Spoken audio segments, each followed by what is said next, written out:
बांग्लादेश में मोहम्मद यूनुस की अंतरिम सरकार के खिलाफ देश के अंदर और देश के बाहर लगातार आक्रोश बढ़ रहा है।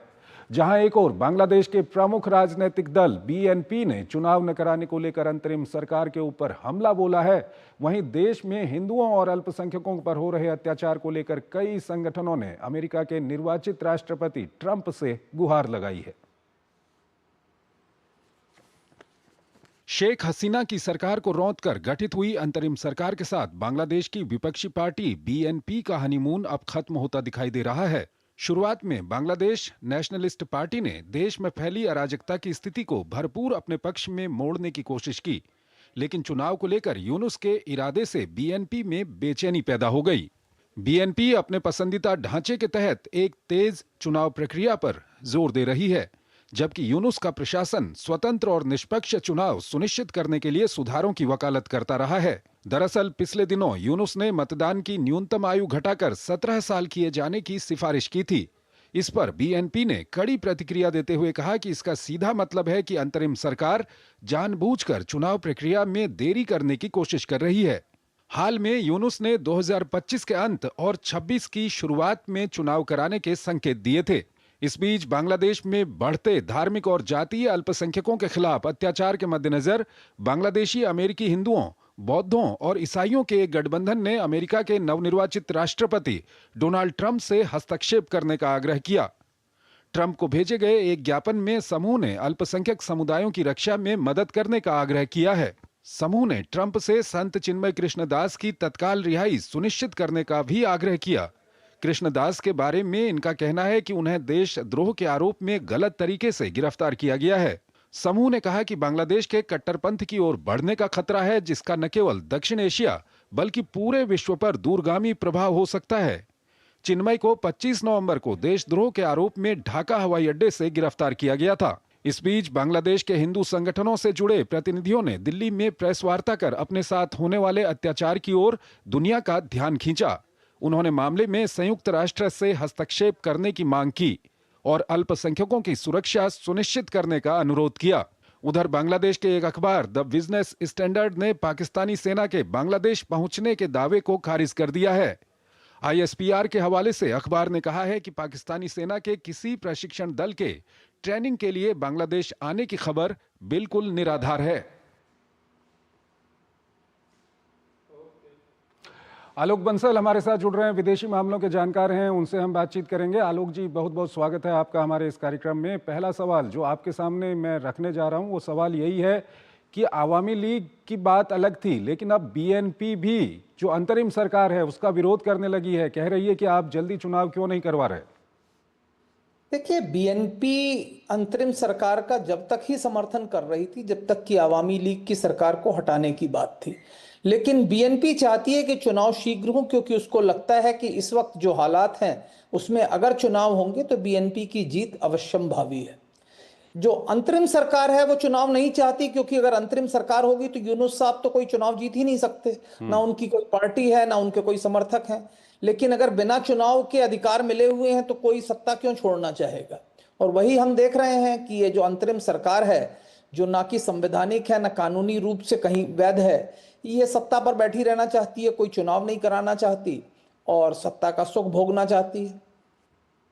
आलोक जी, आपसे ये भी जानना चाहेंगे कि आवामी लीग अच्छा खासा जो समर्थन है, वहाँ की जो आवाम है उसका समर्थन आवामी लीग को रहा है, ये पहले हमने देखा है। बीएनपी भी एक बड़ा राजनीतिक दल है, उसके भी अच्छे खासे वहाँ पर समर्थक हैं। तो ये जो अंतरिम सरकार फैसले ले रही है या अंतरिम सरकार जो चुनाव अभी नहीं कराने की बात कर रही है, किसके बेसिस पे ये बात कर रही है, किनका इनको समर्थन है? देखिए, इस अंतरिम सरकार मेरे हिसाब से पूरी तरह से गैर वैधानिक है, गैर कानूनी है, इसका कोई भी अस्तित्व नहीं है। इसको समर्थन देना या इसको रिकॉग्नाइज करना मेरे ख्याल से बिल्कुल ही गलत है। ना ये संविधान के अनुसार है, ना किसी भी अंतर्राष्ट्रीय कानून के अनुसार है। ये विदेशी शक्तियों के समर्थन से एक झटके में आ गई और एक अकर्मण्य सैनिक अधिकारियों के सैनिक चीफ के रहते हुए इसका सत्ता पे आगमन हुआ, लेकिन ना इसको जनता का समर्थन है। मेरा ये हमेशा से मानना है कि बांग्लादेश के अंदर करीब 30% लोग कट्टर आवामी लीग समर्थक हैं वो आज भी चुनाव होगा तो आवामी लीग के लिए 30% समर्थन गारंटीड है। उसी तरीके से बीएनपी का भी करीब 20-25% जो समर्थन है वो गारंटीड है। वो बाकी जो है, जो लोग हैं वो सत्ता में लोगों को लाते हैं और हटाते हैं। अब क्या है कि ये जो अस्थाई सरकार है इसको समर्थन दो जगह से मिल रहा है। एक कट्टरपंथी ताकतों से, जमात, हिजबुत तहरीर, हरकत उल सार, ये सारे जो इस तरीके के संगठन हैं ये अंतरिम सरकार को समर्थन दे रहे हैं, क्योंकि ये संगठन भी जानते हैं कि चुनाव में ये जीत नहीं सकते। तो ये क्या कर रहे हैं, अभी अंतरिम सरकार के माध्यम से सरकार के अंगों के ऊपर कब्जा कर रहे हैं। धीरे धीरे एक के बाद एक ऑर्गन ऑफ द स्टेट जो है उसको ये कैप्चर कर रहे हैं जमात वाले। जमात के समर्थक जो दूसरे दलों में छुपे बैठे थे या सरकार के अंदर थे, वो अब धीरे धीरे इस पर कब्जा जमा रहे हैं। तो इनकी कोशिश है कि 2-4 साल में जब ये पूरी तरह से सशक्त हो जाए तो फिर ये सत्ता को कब्जा ले। आलोक जी, इस सब के बीच हमने ये भी देखा कि जो वहां पर हिंदुओं के साथ अत्याचार हो रहे हैं, अल्पसंख्यकों के साथ वहां पर अत्याचार हो रहे हैं, इसको लेकर जो अमेरिका के प्रेसिडेंट इलेक्ट हैं डोनाल्ड ट्रंप, उनसे गुहार लगाई गई है लोगों ने। और क्या आपको लगता है कि जनवरी में जब वहां पर ट्रंप एडमिनिस्ट्रेशन वहां पर आ जाएगा, कुछ फर्क पड़ेगा? देखिए, फर्क पड़ेगा या नहीं ये तो कहना थोड़ा मुश्किल है, क्योंकि ट्रंप साहब के बारे में कुछ भी चीज सर्टेनिटी के साथ नहीं कही जा सकती। लेकिन एक बात पक्का है कि जब से ट्रंप साहब की जीत हुई है, बांग्लादेश के अंदर जो अस्थाई सरकार है जो आज सत्ता पे काबिज है गैर कानूनी रूप से, वो बहुत ही चिंतित है। क्योंकि इनको जो समर्थन मिल रहा था वो काफी हद तक पश्चिमी राष्ट्रों से मिल रहा था, और राष्ट्रपति ट्रंप के आने के बाद से ये काफी हद तक घबराए हुए हैं। और जहां तक सवाल अल्पसंख्यकों पर जिस तरीके के अत्याचार हो रहे हैं, ऐसा ट्रंप साहब ने वक्तव्य दिए हैं समय समय पर, और उसका मेरे ख्याल से कुछ असर होगा और कुछ चिंता इन लोगों को है।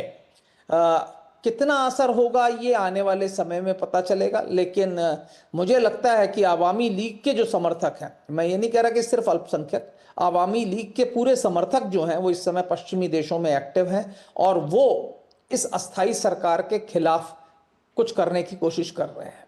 अभी यूनुस साहब को कहीं जाना था यूरोप में किसी डेवोस में या कहीं, तो वो चिंतित हैं कि कहीं वहां पे आवामी लीग समर्थक प्रदर्शन करेंगे तो ये क्या करेंगे।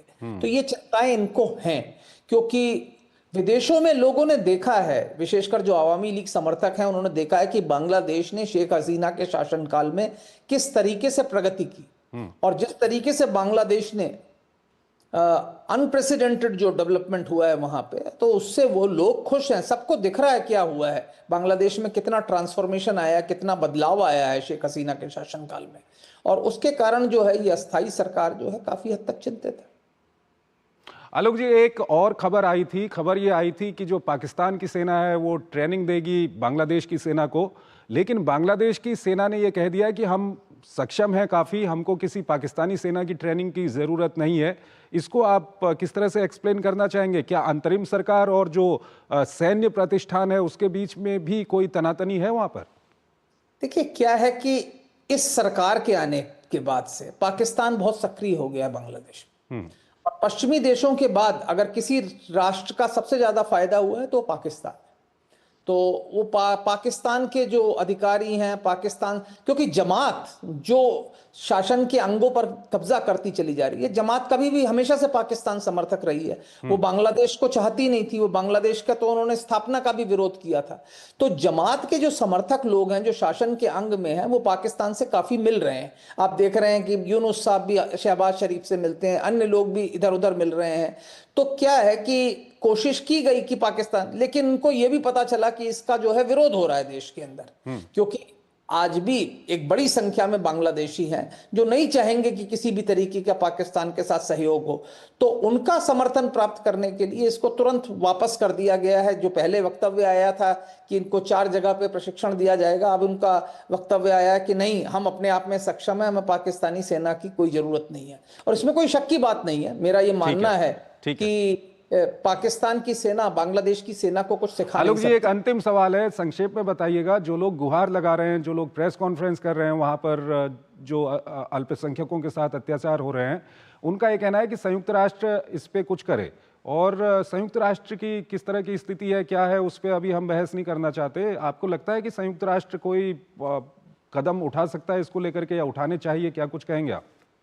देखिए, सबसे पहला कदम तो ये उठाना चाहिए कि इस सरकार को रिकॉग्नाइज ही नहीं करना चाहिए। अगर संयुक्त राष्ट्र या वैश्विक जनमत जो है शेख हसीना को ही आज बांग्लादेश की प्रधानमंत्री माने, चूंकि उन्होंने कोई इस्तीफा त्यागपत्र नहीं दिया है, तो सवाल ही खत्म हो जाता है।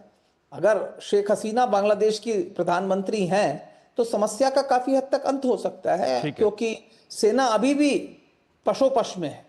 तो अगर एक बार शेख हसीना अपने आप को एक डिक्लेयर कर दें कि मैं प्रधानमंत्री हूं और सेना को मेरे आदेश को मानना चाहिए, तो मेरे ख्याल से इस शासन को गिरने में ज्यादा समय नहीं लगेगा। ठीक है आलोक जी, आप हमारे साथ बने रहिए। एक और विषय है जिस पर हम आपसे बातचीत करेंगे। फिलहाल यहाँ पर हमको एक छोटा सा ब्रेक लेना है। आज सुनो, खाने में कोई स्वाद नहीं है।